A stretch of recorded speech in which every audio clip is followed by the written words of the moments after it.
Chapter 27, Part 1, Male Reproductive System. Table of Contents. And Part 1.1, Reproductive Systems Overview.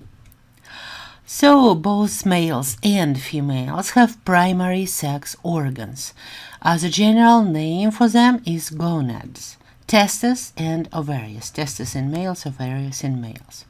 And they produce sex cells or gametes. So gametes for females will be eggs or ova, and gametes for males would be sperm cells. Also, gonads secrete steroid sex hormones. For males, that would be androgens like testosterone. For females, those would be estrogens and progesterone. Everything else in both male and female reproductive system would be accessory reproductive organs: ducts, glands, ligaments, and external genitalia. Sex hormones functions. They exist for development in fetus and later function of the reproductive organs. Next, in adults, they are responsible for sexual behavior and drives. And finally, they help with growth and development of many other organs and tissues.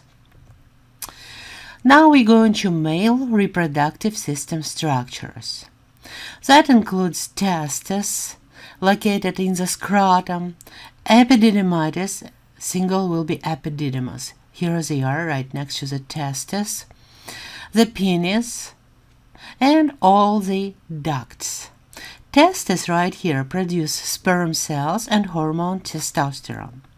Sperm cells produced right here exits the scrotum. First it goes to epididymis and then exits through the ductus deferens, which goes inside into abdominal cavity and bundled with the spermatic cord.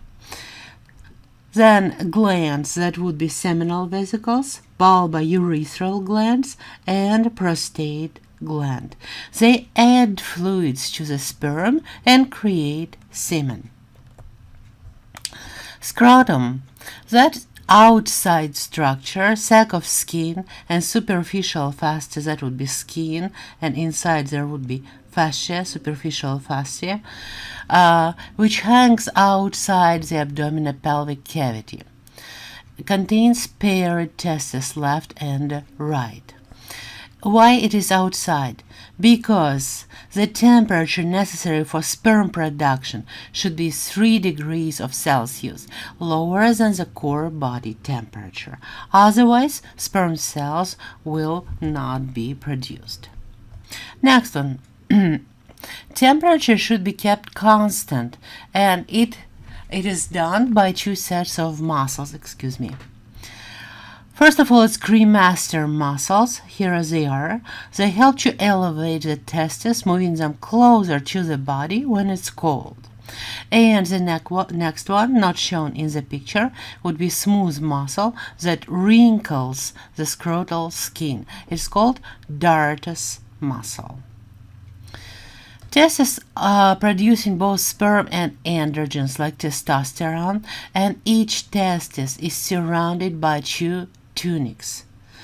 Tunica vaginalis, here it is, the outer layer of connective tissue, here it is, and tunica albuginea, which is sitting attached to the surface of the testis, like a fibrous capsule. Every testis is divided in several parts called lobules by walls. Those are walls that are called septa or tunica albuginea. Tunica albuginea right here just makes invaginations and forms those septa. So that would be a lobule. And inside each of the testes there are 250 to 300 of those lobules. Each of them contains 1 to 4 seminiferous tubules. Those seminiferous tubules, those are sites of sperm production. That's where sperm cells are produced. Blood supply to the testes comes right here through the spermatic cord. Those would be testicular arteries and veins. And also what can be found inside of the spermatic cord, that would be nerve fibers and lymphatics that supply the testes. Spermatic cord goes all the way into the abdominal cavity. So when sperm cells are made right here in seminiferous tubules, first they go into the straight tubules right here, then into the structure called reeded testes, then into efferent ductals, and finally into that large structure called epididymis. Before you continue, please stop the video and answer the questions for Chapter 27, Part 1.1. Seminiferous tubules. If we cut one of the seminiferous tubules, that's what you will see inside of it. That's a lumen, and right here, most of those cells would be sertoli or sustenacular cells in the tubule epithelium. Those are tubule epithelium. That's exactly where sperm production is happening. That's one seminiferous tubule. That's another one. Right here there would be the third one, and between them there will be another type of cells called interstitial or Leydig cells. Those produce androgens, hormones, mostly testosterone. So sustenacular cells right here, they are large supporting cells. They extend through the wall of the tubule and they surround the developing sperm cells. They provide them with nutrients and they give them signals to divide. They also change the shape of developing sperm cells, disposing of excess cytoplasm during process of their formation called spermiogenesis. And finally, they secrete special fluid, testicular fluid, right here into the lumen to make transport of sperm cells out of the tubules easier. Okay, tight junctions between those sustenacular cells provide blood-testis barriers. Sperm cells, as well as any other cells of the body, have proteins on their surface, antigens. But because sperm cells were produced much later in life, starting from approximately 10, 12, even 14 years old, they did not exist when boy's immune system was developing. So for our immune system, they would be not recognized as self and can be attacked. So sertoli sustenacular cells prevent escaping sperm cells' antigen into the blood. Sperm production starts from here, from the base membrane. And right there, next to the base membrane, here they are, there will be spermatogonia or single spermatogonium. They line in basement membrane inside of the tubule, and they are stem cells of the testes. They start dividing, producing primary, then secondary spermatocytes, then spermatids, and while dividing, those cells are moving to the center, and finally they are becoming sperm cells. The process that begins with spermatogonia right here next to the base membrane and continues through the production of sperm is called spermatogenesis. So a sequence of events that produce sperm in the seminiferous tubules of the testes, spermatogenesis. Let's remember that most of our body cells, like skin cells, muscle cells, are diploid, 2N. It means they have two sets of chromosomes, one from mother, 23, and one from father, 23. Total amount, 46, or 23 pairs of homologous or identical chromosomes. But sperm cells are haploid, and they have and 23 chromosomes only. Spermatogenesis starts from mitosis or regular division of spermatogonium. One spermatogonium divides through mitosis into two cells. Each of them has 46 chromosomes. One of those cells becomes spermatogonium to divide next time, and one becomes a primary spermatocyte with 46 chromosomes. That primary spermatocyte divides, and that process of division is called meiosis 1. It produces secondary spermatocyte, and right now each of those secondary spermatocytes has only 23 chromosomes. Then each of them divides again and produces spermatids. That process is called meiosis 2, and it happens in both of secondary spermatocytes. Each of those 23 chromosomes divides. That's why we receive 4 spermatids, with each of them having 23 chromosomes. So those cells are called spermatids, 4 of them. Finally, the last stage of spermatogenesis is called Spermiagenesis. No division right here. It's just a spermatid turns into sperm cell or spermatozoa. Spermatid looks like a regular cell. It has nucleus, organelles, round shape, but slowly, it takes some time. It turns into the sperm cell. It loses excess cytoplasm. It develops a lot of mitochondria. It develops an acrosome on the end and a long tail, flagella. So right now it's becoming sperm cell, or spermatozoa would be Latin name. Sperm structure: head, midpiece, and tail. The head is made of nucleus, that central part containing genetic information, those 23 chromosomes. And on the outer side of the head there is acrosome. It has special hydrolytic enzymes that enable that sperm cell to penetrate and enter an egg. Midpiece, right here, it's metabolic region that has a lot of mitochondria to produce energy for movement. And finally, locomotor region, tail or flagellum, is used for movement. Before you continue, please stop the video and answer the questions for part 1.2. So sperm is produced right here in seminiferous tubules. And from the lumen of seminiferous tubules, sperm moves to the epididymis right here. At that time, sperm cells are immotile. They cannot move by themselves yet.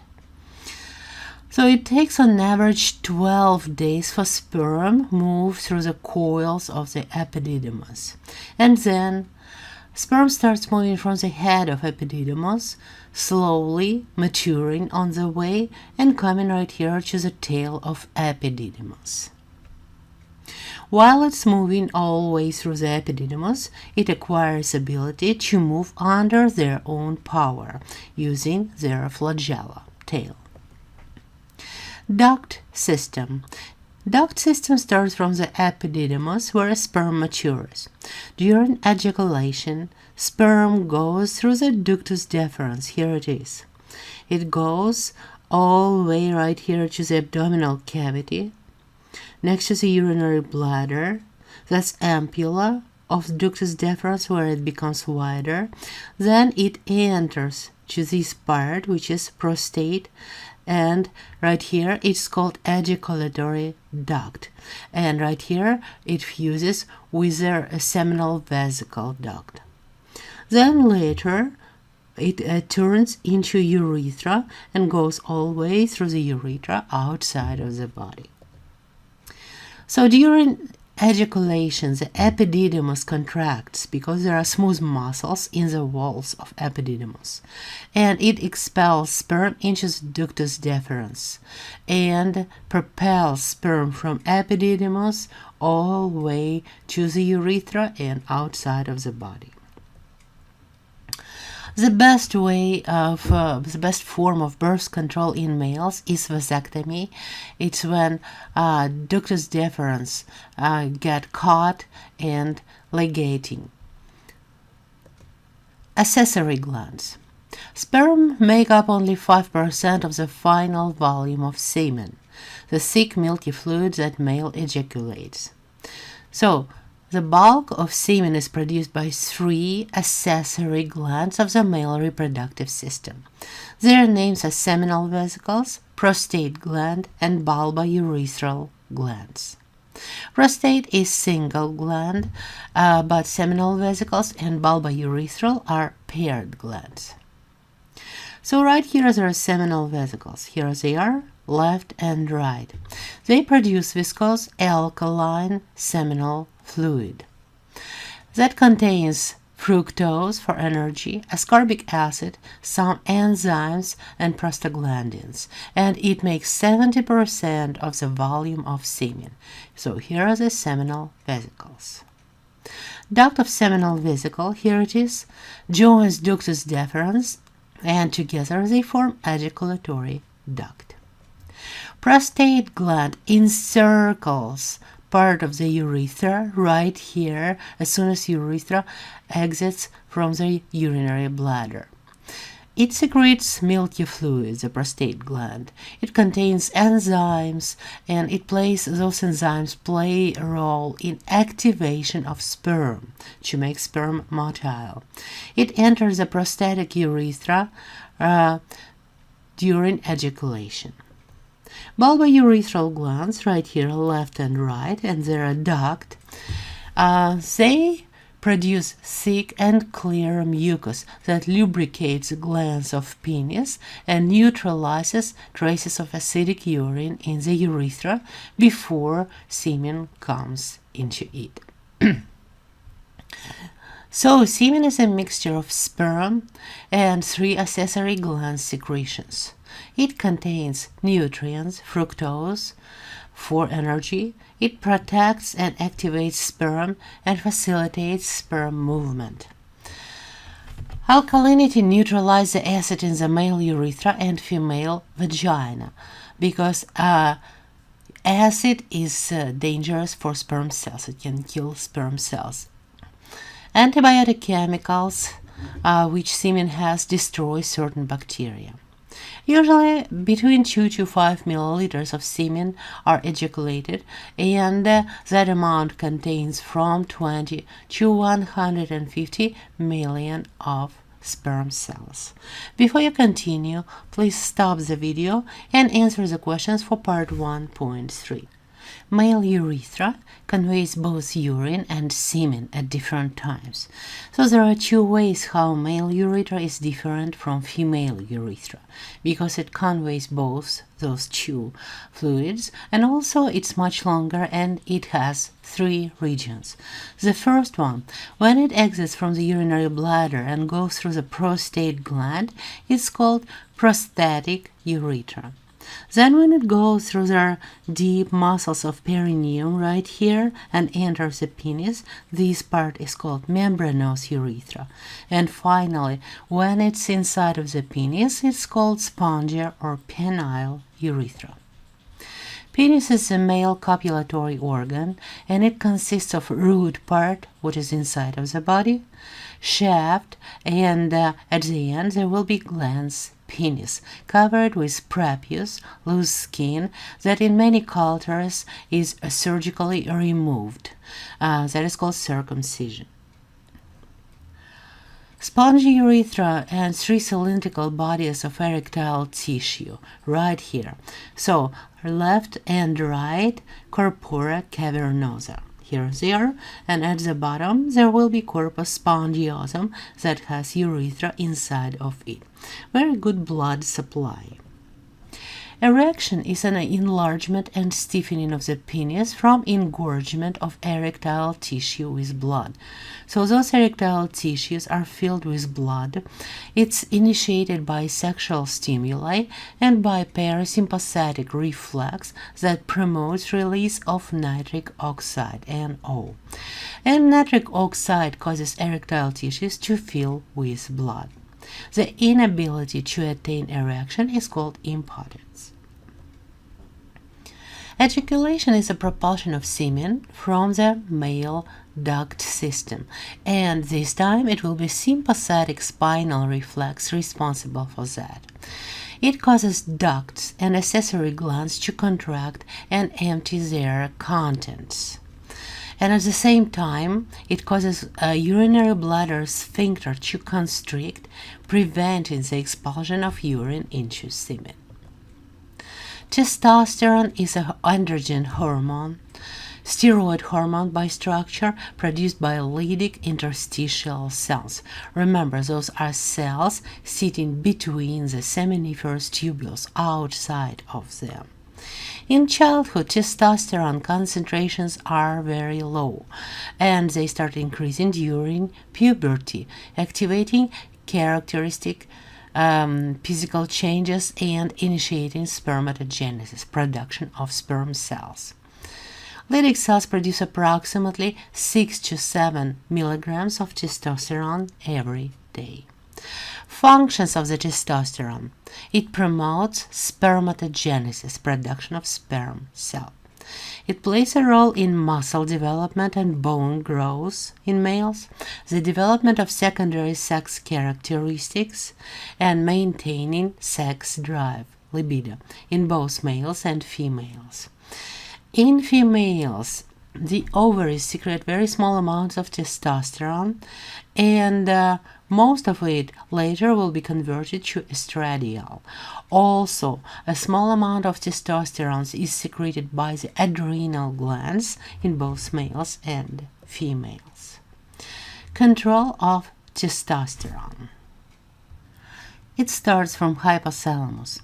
When hypothalamus releases gonadotropin-releasing hormone, it goes into anterior pituitary gland and stimulates it to release follicle-stimulating hormone and luteinizing hormone.